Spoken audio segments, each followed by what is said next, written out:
Hello and welcome back to our channel दोस्तों। तो आज इस वीडियो में हम लोग जानने वाले हैं सीटेट के कैंडिडेट के लिए। ये वीडियो बहुत ही इन्फॉर्मेटिव होने वाला है। हम लोग जानेंगे कि सीटेट के लिए कौन कौन एलिजिबल है, क्या पेयरिंग कैंडिडेट एलिजिबल है या नहीं, कौन कौन सा डॉक्यूमेंट लगेगा, क्या लास्ट डेट है, मतलब सारा का सारा कुछ, कौन पेपर 1 के लिए एलिजिबल है, कौन पेपर 2 के लिए एलिजिबल है, क्या क्या डिग्री होनी चाहिए, क्या क्या सर्टिफिकेट होना चाहिए, सारा का सारा डिटेल्स हम लोग जानने वाले हैं। ठीक है, तो चलिए पहले मैं बोर्ड पर चला जाता हूँ।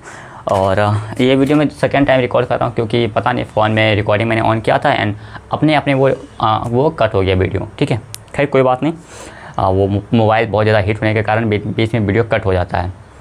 तो चलिए सबसे पहले अगर बात किया जाए सीटेट का, आपको पता है कि एग्ज़ाम का जो डेट है, एग्ज़ाम फॉर्म का डेट स्टार्ट कब से हुआ है? 10 मई से स्टार्ट हो गया है।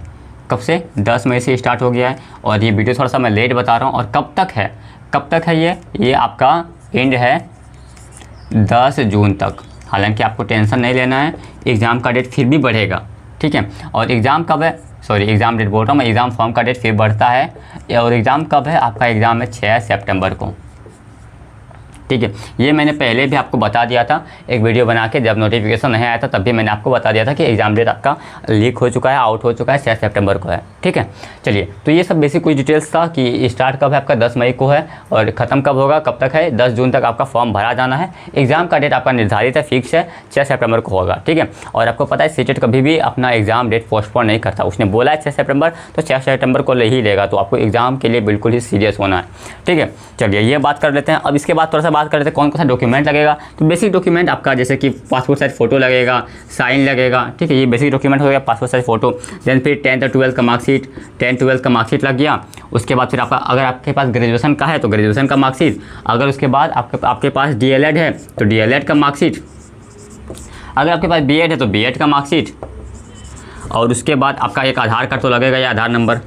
ठीक है, आधार कार्ड लगेगा, उसके बाद मोबाइल नंबर लगेगा, उसके बाद ईमेल आईडी लगेगा। ठीक है, तो वो समझो फिर से क्या क्या लगेगा आपके पास। सबसे पहले आपका पासपोर्ट साइज फ़ोटो लगेगा एक, जो कि नॉर्मल सी बात है। साइन लगेगा, 10th का मार्कशीट का डिटेल्स, 12th के मार्कशीट का डिटेल्स, ग्रेजुएशन के मार्कशीट का डिटेल्स अगर आपके पास है तो, DLED का मार्कशीट, B.Ed का मार्कशीट और आधार कार्ड का मार्कशीट, आधार कार्ड का फ़ोटो, मोबाइल नंबर और ईमेल आईडी, ये सब लगेगा। और आपको घबराना नहीं है। अगर आप सोच रहे हो कि भाई DLED का मार्कशीट तो मेरे पास है ही नहीं, मैं तो अपेयरिंग कैंडिडेट हो, तो मैं उसका भी सोल्यूशन बताऊँगा कि कैसे कैसे अपेयरिंग कैंडिडेट के लिए कौन कौन लोग एलिजिबल होते हैं, वो सारा का सारा चीज़ मैं बताने वाला हूँ। ठीक है, तो बस आपको वीडियो देखना है, आपका सारा का सारा डाउट मैं इसी वीडियो में क्लियर कर दूंगा। तो ये सब कुछ हो गया आपका किसके लिए, कि कौन कौन सा डॉक्यूमेंट लगेगा, एग्ज़ाम डेट कब होगा। चलिए अब आगे बात करते हैं। ठीक है, अब अगर आपको पता हो या फिर अगर आपको नहीं पता है तो मैं बता देता हूँ कि सीटेट बेसिकली 2 पेपर का एग्ज़ाम लेता है। कौन कौन सा? एक होता है आपका पेपर 1, एक वो पेपर 1 का एग्ज़ाम लेता है और एक पेपर 2 का एग्ज़ाम लेता है। अब बात करते हैं पेपर 1 के लिए कौन एलिजिबल है और पेपर 2 के लिए कौन एलिजिबल है। तो पेपर 1 के लिए एलिजिबल वो होता है जिसके पास 12th का मार्कशीट हो, यानी कि जिसने 12th किया हुआ हो, साथ ही साथ वो 12th चाहे ISC हो, IA हो, मतलब साइंस से क्या हुआ हो, आर्ट्स से क्या हुआ हो, उसे कोई फ़र्क नहीं पड़ता। उसके पास उसने बस 12th किया हुआ हो, साथ ही साथ उसके पास DLED, वो या तो DLED कर रहा हो या उसके पास DLED का सर्टिफिकेट हो। पहले इस रेंज में B.Ed भी आया करता था। पहले अगर आपके पास BS सर्टिफिकेट होता तो आप पेपर 1 के लिए एलिजिबल हो जाते थे, लेकिन बाद में सुप्रीम कोर्ट ने B.Ed को पेपर 1 से हटा दिया। अब वो B.Ed अगर आपके पास है तो आप यहाँ पेपर 2 के लिए एलिजिबल होते हो। लेकिन पहले यहाँ था कि B.Ed आपके पास अगर होता था तो आप 1 to 12th यानी कि 1 क्लास से लेकर 12th क्लास तक के लिए आप एलिजिबल हो जाते थे। हालांकि अब ऐसा नहीं है। अब अगर अभी आपको पेपर 1 का एग्ज़ाम देना है, आपको पेपर 1 पढ़ाना है। पेपर 1 किसको बोलते हैं? पेपर 1 बोलते हैं 1 to 5 को। अगर आपको 1 to 5 के बच्चों को पढ़ाना है तो आपके पास DLED का सर्टिफिकेट होना ही चाहिए। और DLED means diploma in education या डिप्लोमा इन एलिमेंट्री एजुकेशन। ज़रूरी नहीं है, किसी स्टेट में इसको डिप्लोमा इन एलिमेंट्री एजुकेशन बोलते हैं, जैसे झारखंड में DLED बोलते हैं, MP में D.Ed बोलते हैं। तो कहने का मतलब है डिप्लोमा इन एजुकेशन होना चाहिए। ठीक है, चलो अब बात करते हैं पेपर 2। ये किस क्लास को का होता है? ये होता है आपका 6 to 8। क्या होता है? ये 6 to 8 होता है। अब देखो 6 to 8 का हुआ। अब इसके लिए क्या चाहिए? या तो आपके पास B.Ed होना चाहिए या तो आपके पास BA होना चाहिए, BA या BSc जो भी होता है। कि अब BA मत नहीं लिखता हूँ, ग्रेजुएशन लिख देता हूँ। आपके पास क्या होना चाहिए? ग्रेजुएशन होना चाहिए।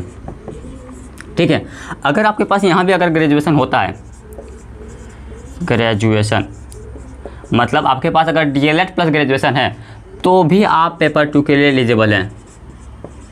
पेपर 2 मतलब अगर आपके पास डीएलएड और ग्रेजुएशन है तो आप पेपर 2 के लिए एलिजिबल हैं, और साथ ही साथ अगर आपके पास बीएड और ग्रेजुएशन है तो भी आप पेपर 2 के लिए एलिजिबल हैं।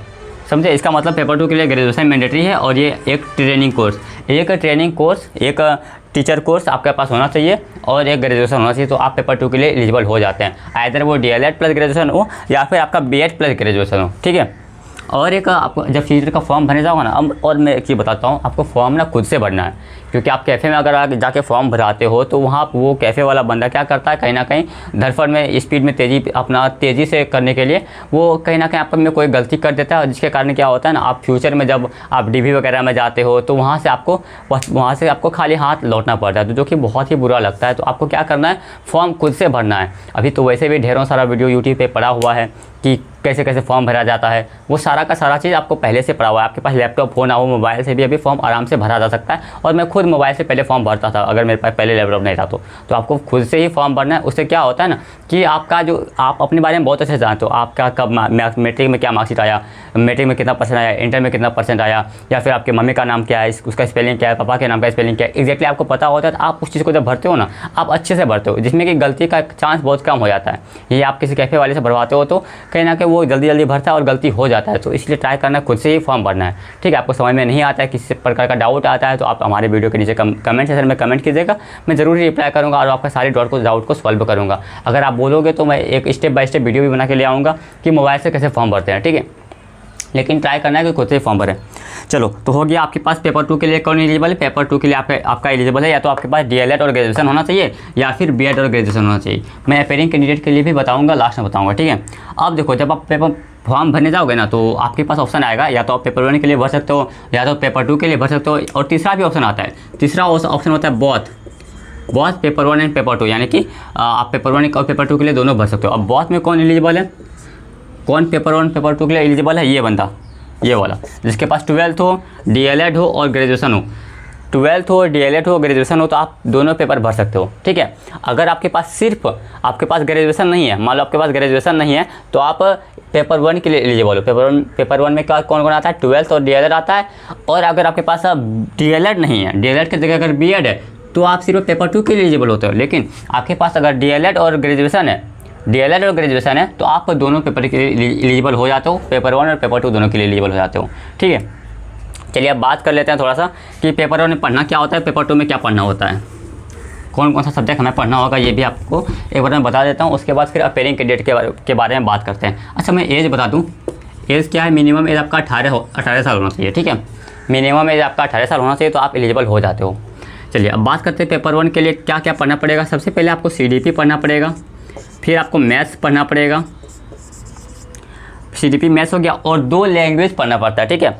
2 लैंग्वेज पढ़ना पड़ता है, लैंग्वेज 1 और लैंग्वेज 2। आप इसमें अपना जो भी लैंग्वेज है, बहुत सारे लैंग्वेज ऑप्शन है वहाँ पे, हिंदी, संस्कृत, उर्दू।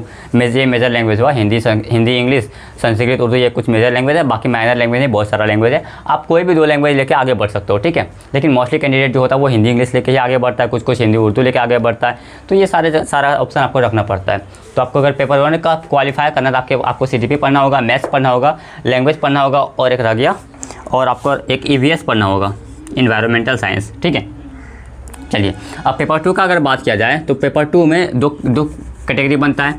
अगर आप एक ग्रेजुएशन, देखो पेपर 2 में क्या मैंडेटरी है, ग्रेजुएशन मैंडेटरी है। पेपर 2 में आपका ग्रेजुएशन मैंडेटरी है। अब ग्रेजुएशन अगर आपने साइंस से कर रखा है, SCINC साइंस या आर्ट से कर रखा है, दो चीज़ हो सकता है, या तो आपने BA कर रखा हो या BSc कर रखा हो। तो अगर आप साइंस वाले हो, और इधर मैं लिख देता हूँ, इधर आर्ट्स वाले, एक बार मैं फिर से चेक कर लेता हूँ। वीडियो चल रहा है समझो, वीडियो चल रहा है।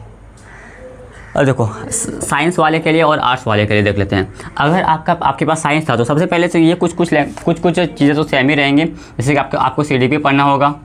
ठीक है। उसके बाद 2 लैंग्वेज पढ़ना होगा, लैंग्वेज 1, लैंग्वेज 2। ठीक है। ये आपका सेम ही रहेगा दोनों में, सीडीपी, लैंग्वेज 1 और लैंग्वेज 2, ये तो सेम ही रहेगा। अब अगर आपने साइंस रखा होगा तो आपको मैथ्स एंड साइंस पढ़ना होगा। ठीक है। अगर आपके पास आर्ट्स होगा तो आपके पास SST पढ़ना होगा, ठीक है, बस यही अंतर होता है। अगर आपके पास साइंस हो तो आपको मैथ्स एंड साइंस पढ़ना होगा, अगर आपका आर्ट्स हो तो आपको SST पढ़ना होगा, ठीक है। ये कुछ मेजर अंतर होते हैं, ठीक है। तो ऐसा ऐसा कुछ पढ़ना होता है। बाकी आपको मैं बता दूं कि CDP का क्लास मैं ले ही रहा हूं और आगे भी आपका पूरा सिलेबस कंप्लीट करवा के ख़त्म कर दूंगा CDP का क्लास। और जब तक एग्ज़ाम नहीं होता तब तक हम लोग प्रैक्टिस सेशन भी करते आएंगे, ठीक है। अगर आपको देखना है कि मैं कैसा पढ़ाता हूँ तो आप आराम से जाके हमारा जो प्लेलिस्ट बना हुआ है वहाँ पे आप देख सकते हो, वहाँ से आप आराम से देख सकते हो। इससे पहले मैंने CTET का एग्ज़ाम दिया था, दोनों एग्ज़ाम का मतलब पेपर 1 पेपर 2 दोनों दिया था और दोनों में ही CDP में मेरा 30 आउट ऑफ 30 आया है, ठीक है। हालांकि अगर आपको सर्टिफिकेट देखना है या मेरा मार्कशीट देखना है तो आप टेलीग्राम पे ज्वाइन हो जाना, वहाँ पे मैंने अपना मार्कशीट भी शेयर किया हुआ है, ठीक है। और नहीं तो अगर आपको बस देखना है कि मैं कैसा पढ़ाता हूँ, ठीक है, तो उसके लिए आप CDP का कोई भी एक वीडियो देख लेना, प्लेलिस्ट बना हुआ है या फिर चैनल पे जाकर आराम से देख लेना। मैथ्स का क्लासेस मैंने लिया, मैं पहले भी पढ़ा चुका हूँ इस चैनल पे। हालांकि करंटली मैं नहीं ले रहा हूँ क्योंकि मेरे पास अभी क्या है ना, CDP का भी क्लास लेना पड़ता है, फिर मैथ्स का भी क्लास लेना पड़ता है। पहले जो था मेरे पास एक टीम हुआ करता था जिसमें कि EVS का भी क्लास होता था, साइंस का भी क्लास होता था, जो कि अभी नहीं है मेरे पास। अभी बस मैं ही इस चैनल को रन कर रहा हूँ, जिसके कारण बस हो क्या पा रहा है, अभी मैं CDP का क्लास ले रहा हूँ, दैन फिर मैथ्स का भी क्लास लूँगा। तो इन दोनों सब्जेक्ट्स के लिए आपको सोचना ही नहीं है, ठीक है। CDP और मैथ्स के लिए आपको सोचना ही नहीं है। बाकी अदर जैसे लैंग्वेज जैसे वो बच जाता है, जो भी सब्जेक्ट बच जाता है उसका आप कहीं और से कोई यूट्यूब चैनल से देख सकते हो। और मैं बिल्कुल भी सजेस्ट नहीं करूँगा कि आपको पेड कोर्स की तरफ जाना चाहिए, क्योंकि ये हलवा है। मैंने एक ही टाइम में निकाला था और आप भी निकाल सकते हो। ये मतलब उतना बड़ा कुछ हवा है, बस बना के रखा है। बहुत ईजी एग्ज़ाम होता है, आप भी आराम से इसको क्रैक कर सकते हो, ठीक है। तो पेपर 1 पेपर 2 हो गया। अब चलिए बात करते हैं अपेयरिंग कैंडिडेट के बारे में। ये मतलब कोई एकदम बहुत हार्ड एग्ज़ाम बिल्कुल भी नहीं होता है इसका, तो आप आराम से निकाल सकते हो। और इसके लिए मेरे ख्याल से तो कोई भी पेड कोर्स की तरफ जाने का कोई मतलब बनता नहीं है, क्योंकि बहुत ही बेसिक सा एग्ज़ाम है, ये इंट्रेंस लेवल का एग्ज़ाम होता है। अगर ये नहीं निकाल पाओगे आप तो फिर आगे जाके जब आपको जैसे कि BPSC निकालना होगा या झारखंड का जो अपना टीचर बनने वाला एग्ज़ाम होता है या फिर यूपी में देख लो, तो वो सब एग्ज़ाम कैसे निकालोगे। ये तो बस एलिजिबिलिटी एग्ज़ाम होता है, तो बहुत ही सस्ता एग्ज़ाम होता है, आप आराम से निकाल सकते हो, ठीक है। अब बात करते हैं अपेयरिंग कैंडिडेट के बारे में। अब वह मान लो कोई अपेयरिंग किस का हो सकता है, 3 अपेयरिंग बनेगा, ठीक है। मैं एक बार चेक कर लेता हूँ वीडियो चल रहा है कि नहीं चल रहा है, चल तो रहा है। अब देखो अपेयरिंग का 3 टाइप का केस आ सकता है, वो तीनों केस मैं बताता हूँ। किसी ने DLED में एडमिशन ले रखा होगा, किसी का B.Ed कंप्लीट नहीं होगा, किसी का DLED कंप्लीट नहीं होगा, किसी का B.Ed कंप्लीट नहीं होगा, किसी का ग्रेजुएशन कंप्लीट नहीं होगा। अब वो सोच रहे होंगे कि मेरा सेशन जो है आपका 25-27 है या मेरा सेशन 26-28 है, या फिर अगर आपके पास ग्रेजुएशन है तो मेरा सेशन 26-30 है, या फिर यही केस बनता है ना। देखो इसमें या तो आपके पास क्या होगा, या तो आप 25-27 वाले होंगे या फिर आपका 26-28 वाला होगा, क्योंकि अगर आपका 24-26 है तो आपका सेशन तो कंप्लीट ही है, या फिर कोई 24-26 वाले हो सकते हैं। ये दोनों के इसमें भी आपका B.Ed में भी बनता है। कौन सा 24-26 आपका सेशन हो सकता है, 25 आपका 27 सेशन हो सकता है, या फिर आपका क्या हो सकता है 26-28 आपका सेशन हो सकता है, ठीक है। ये 3 केस बनता है। और बाकी पास वाले तो पास वाले हैं, उसको तो सोचना ही नहीं है। और ग्रेजुएशन में भी देखा जाए तो ग्रेजुएशन में भी आपका क्या हो सकता है, आपका ग्रेजुएशन में भी सीधा बात है, किसी का लास्ट ईयर 26 होगा, किसी का लास्ट ईयर 27 होगा, किसी का लास्ट ईयर 28 होगा, किसी का लास्ट ईयर 29 होगा, हो सकता है किसी का लास्ट ईयर 30 होगा। तो उधर जाना ही नहीं है, सीधा बात है। अगर आपने एक दिन भी क्लास किया हुआ है, ये मैं नहीं बोल रहा, ये NCT खुद बोलती है, ठीक है।